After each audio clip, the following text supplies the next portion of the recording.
Assalamualaikum warahmatullahi wabarakatuh. Selamat pagi semuanya. Yang saya hormati Bu Ija Asyifa selaku dosen pengampu e-bisnis. Dan terima kasih kepada teman-teman yang sudah mau menyimak presentasi dari kelompok kami. Saya di sini selaku moderator NIM 2024-12048, nama Intan Fatika Tusania, dan ada rekan saya Hilmiatur Rozikah, NIM 2022-12029, dan Yahwa Ibnati Sania 2022-12040, Dia Ayu Ambarwati 2022-12050, Dia Anggriani 2022-12094, Dia Ayu Lestari 2022-12098, Naili Fikayati 2022-12100, Diana Sumi Asmawati 2022-12104, Intan Fatihah Tusania 2024-12048. Selanjutnya akan dilanjutkan oleh rekan saya.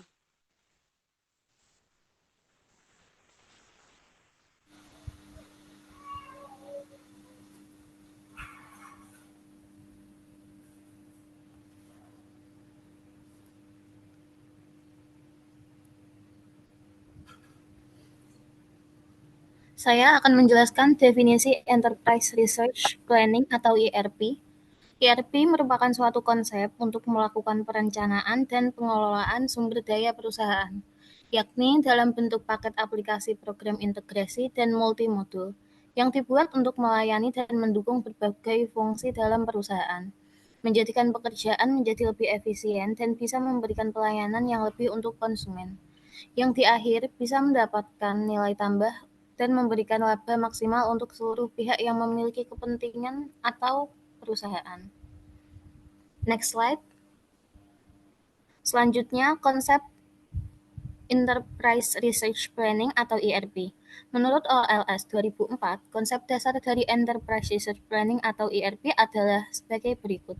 Yang pertama, sebagai ERP, yang kedua, sistem ERP, yang ketiga ada satu basis data, satu aplikasi, dan satu kesatuan antarmuka di semua enterprise. Menurut Thatcher 1998.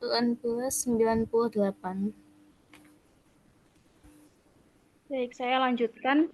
Di sini ada tujuan dan peranannya dalam organisasi. Tujuan dari sistem ERP adalah untuk mengkoordinasikan bisnis organisasi secara keseluruhan.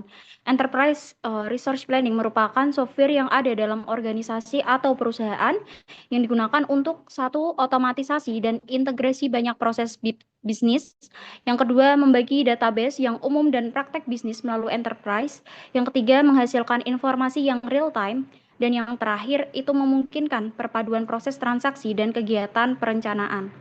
Selanjutnya, di sini dalam klasifikasi sistem informasi ERP itu diilustrasikan sebagai yang pertama ada Executive Information System, yang kedua ada Decision Support System DSS, dan yang terakhir ada Transaction Process System TPS dan Database Management System. Di sini itu menggunakan Office Automatization System atau AOS. Selanjutnya akan dilanjutkan oleh rekan saya. Selanjutnya ada kekuatan Enterprise Resource Planning atau ERP Integrate. Konsep ERP dapat dijalankan dengan baik jika didukung dengan seperangkat aplikasi dan didukung dengan seperangkat aplikasi dan infrastruktur infrastruktur komputer baik software dan hardware, sehingga pengelolaan data dan informasi dapat dilakukan dengan mudah dan terintegrasi. Berikut ada gambar input atau output dalam interaksi atau interrelasi konsep sistem. Selanjutnya, next.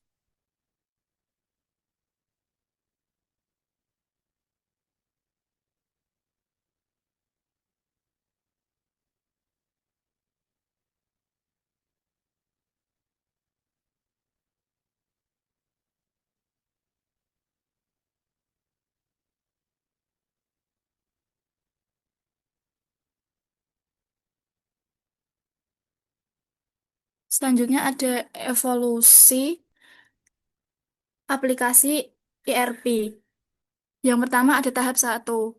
Material Requirement Planning atau MRP merupakan cikal bakal dari Enterprise Resource Planning atau ERP dengan konsep perencanaan kebutuhan material. Yang tahap kedua yaitu Closed Loop Material Requirement Planning atau MRP merupakan sederetan fungsi dan tidak hanya terbatas pada Material Recruitment Planning atau MRP, terdiri atas alat bantu penyelesaian masalah prioritas dan adanya rencana yang dapat diubah atau diganti jika diperlukan. Tahap ketiga yaitu Manufacturing Resource Planning atau MRP2 merupakan pengembangan dari Closed Loop Material Requirement Planning atau MRP yang ditambahkan 3 elemen yaitu perencanaan penjualan dan operasi, antarmuka keuangan dan simulasi analisis dari kebutuhan yang diperlukan. Selanjutnya ada tahap keempat yaitu Enterprise Resource Planning atau ERP merupakan perluasan dari Manufacturing Resource Planning atau MRP2 yaitu perluasan pada beberapa proses bisnis, di antaranya integrasi keuangan, rantai pasok, dan meliputi lintas batas fungsi organisasi dan juga perusahaan dengan dilakukan secara mudah. Yang terakhir yaitu tahap kelima, ada ERP2 merupakan perkembangan dari ERP yang diluncurkan tahun 2000, serta lebih kompleks dari ERP sebelumnya. Selanjutnya akan dijelaskan oleh rekan saya. Selanjutnya ada modul-modul standar yang biasanya terintegrasi di dalam sistem ERP, yaitu yang pertama ada keuangan, yang kedua ada logistik, yang ketiga ada sumber daya manusia, yang keempat ada business process support, yang kelima ada rantai pemasukan, dan yang terakhir bukan e-commerce. Next. Pendekatan implementasi ERP dibagi menjadi 3 jenis. Yang pertama yaitu The Big Bang, adalah strategi penerapan seluruh modul dalam paket ERP secara simultan di seluruh perusahaan. Yang kedua ada step by step, adalah melakukan implementasi sedikit demi sedikit. Tahap selanjutnya berkonsentrasi mengimplementasikan modul yang terkait keseluruhan proses bisnis harus terlebih dahulu disiapkan. Dan yang terakhir ada Smart Bank, adalah pembuatan model implementasi pada salah satu slide atau fungsi perusahaan sebagai pilot project dan diteruskan ke fungsi atau slide yang terkait. Selanjutnya akan dijelaskan oleh rekan saya.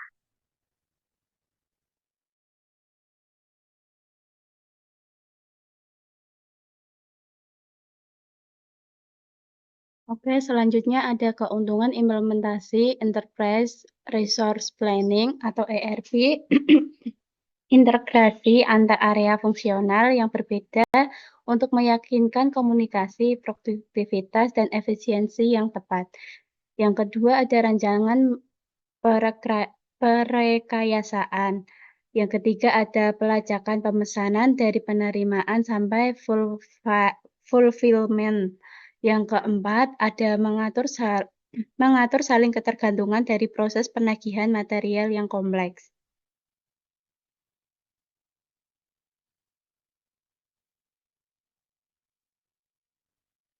Selanjutnya ada kelemahan implementasi Enterprise Resource Planning atau ERP. Yang pertama, terbatasnya kustomisasi dari perangkat lunak Enterprise Resource Planning atau ERP. Yang kedua ada sistem ERP sangat mahal. Yang ketiga, perekayasaan kembali proses bisnis untuk menyesuaikan dengan standar industri yang telah dideskripsikan oleh sistem Enterprise Resource Planning atau ERP dapat menyebabkan hilangnya keuntungan kompetitif. Yang keempat, ada Enterprise Resource Planning atau ERP sering terlihat terlalu sulit untuk beradaptasi dengan alur kerja dan proses bisnis tertentu dalam beberapa organisasi. Slide selanjutnya akan disampaikan oleh rekan saya.